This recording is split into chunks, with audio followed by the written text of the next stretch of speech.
Hi, I'm Rich Brown, Senior Editor for CNET. Today we're going to take a look at the Falcon NorthWest Tiki.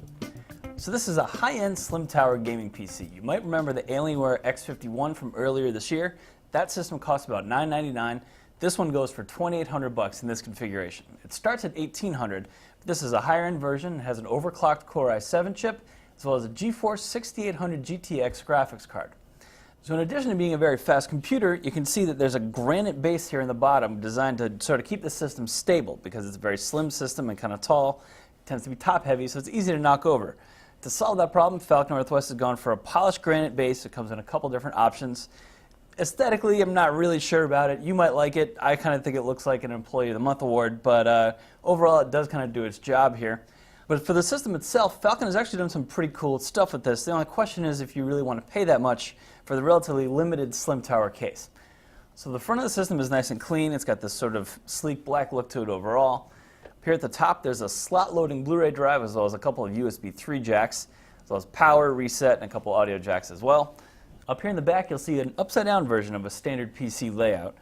There's a couple USB ports down here, digital audio output, wireless antenna jacks, USB 3, Ethernet, eSATA, and up here you've got analog audio outs.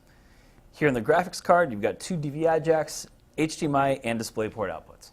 So even though this is a slim tower PC, there's actually a remarkable amount of hardware in here. You can see there's a liquid cooling rig connected here to the side panel. Goes here to the overclocked CPU. It's a Core i7 3770K chip, overclocked to 4.3 gigahertz. There's a standard 2 terabyte hard drive here, as well as a solid-state drive and room for another solid-state one if you wanted to. Of course, that would jack the price up. Down here, you've got 8 gigs of memory, and up here, there's the graphics card, and it's a dual-wide board connected via daughter card. So design-wise, what really sets this system apart from the Alienware is not only the water cooling rig, but also the fact that the power supply is built into the system. The Alienware X51 had an external power supply, and it was a kind of giant brick, and only gave you 330 watts of power. Falcon's managed to cram a 450 watt power supply in here, so you really don't need to worry about overclocking or the high-end graphics card maxing out the system. Of course, due to the specialized nature of the system, aside from the solid-state drive, there really is no room for upgrading. So Falcon has taken the slim tower game PC concept well beyond what Alienware came up with. Of course, it charges more for that privilege, but you also seem to get a lot more power.